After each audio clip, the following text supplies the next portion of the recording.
Good day, brethren, and welcome to another 5-minute Sunday School session. Last session, we discussed Division 1 of Lesson 7, God's Grace in the Era of Judges. We had discussed about Deborah, Gideon, Japheth, and Samuel under the title, Some Who Know and Grow in Yahweh. In Division 2 today, we will be discussing Samson, a very bad example. This division is in two sections, namely A, highly enjoys undeserved divine favor, and B, highly abuses God's grace. So A, highly enjoys undeserved divine favor. The Israelites had turned away from God again, and as a consequence, they came under the torment of the Philistines for 40 years. They must have been praying again for deliverance. So God would respond to that prayer by providing a deliverer through the house of a man called Manoah. Manoah and his wife had been barren. They needed a child. So the coming of a deliverer through their household was an answer to both their prayers for a child and the prayer of Israel for a deliverer. God was upfront about the kind of child that was coming. His purpose was clearly defined. God did not hide this from his parents. He was to be a Nazirite. No razor was to touch his hair, and no strong drink on his lips. His parents were faithful to the end of the deal, and Samson was born. Samson grew up blessed with a kind of strength no one in history has been reported to have.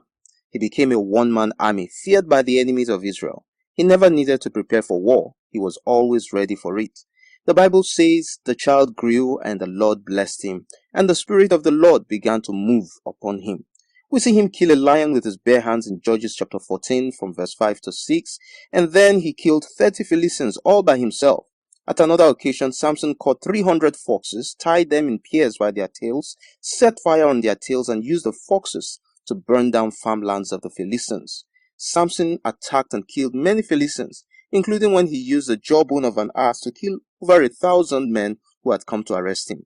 On most of those occasions, the Bible tells us that the Spirit of God had moved him. Samson's strength was not natural. As long as he obeyed the terms of his consecration, God remained with him, and God's Spirit made him do the impossible. So it was God's consistent intervention that kept Samson on top of the Philistines. That is grace. However, Samson's fights with the Philistines were much of the time based on protecting his selfish interests and satisfying his emotions. God kept using these occasions to fulfill his purposes of using Samson to destroy the Philistines. Even at the point of his death, Samson killed more Philistines than he killed in his lifetime. B. Highly abuses God's grace. Samson was graciously blessed of God with the gift of strength, but he had struggles with strange women. Many of the fights that he had with the Philistines arose out of his personal issues tied to his relationships with these women. His fights therefore had to do with his selfish interests and not that he consciously fought to fulfill God's purpose. Samson first got married to a Philistine woman against his parents' wishes. Events during the wedding resulted in a series of duels and reprisal attacks with the Philistines. The marriage itself ended with the wedding. Samson had killed 30 Philistines when his wife was used to cheat him on a riddle that he had given. He burned down the farmlands belonging to the Philistines when he found out that his wife had been given to another man.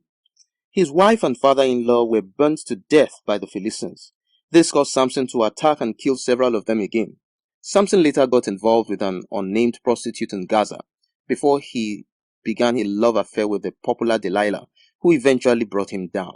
Samson did not seem to learn from the experiences he had with each of these women. So the Philistines got at him through the women, and Samson repeated the same mistakes he had made before until he became deprived of his strength. Samson's desires controlled him as he stubbornly went after the Philistine women. In this regards, Samson did not leave a good example. He may have abstained from strong drinks, but he could not hold back from being drunk with lust for the women. How are you using the gift of God in your life? Are you consciously seeking to fulfill God's purpose? Or are you using your gifts for personal agendas and self-elevation like Samson? Yours may not be the love of women like Samson. It may be the love for money, for power, for fame, or even titles. Beware of the devices of the enemy. The Philistines used Delilah to mount pressure on Samson to tell the source of his power. Samson, who was always so strong against the Philistine soldiers, became weak and fell so easily to the woman Delilah. With the way the story went, Samson should have known better the intent of Delilah when she started seeking to know the source of his power. He could not hold himself back from telling his secrets. After initial failed attempts, Delilah became successful in getting Samson to let out the secret of his power. Samson's source of power was actually God. He fought and conquered because God's spirit moved him. His part was to obey God's instruction of not having his hair cut and not having strong drinks. The moment the hair was cut, Samson was cut away from his relationship with God and hence away from his source of power. In the end, it was the Samson who had destroyed many Philistines without sophisticated weapons that became the one whose eyes were gouged out, who became bound by ropes and was made to grind wheat in the enemy's dungeon. Our lesson summary: Samson abused God's uncommon grace and his life became a disgrace before his eyes. God's grace should never be abused. May we be upheld always by the grace of God. Lesson 7 ends here, and we shall continue with lesson 8 next week. Till then, do have a great week ahead. God bless you.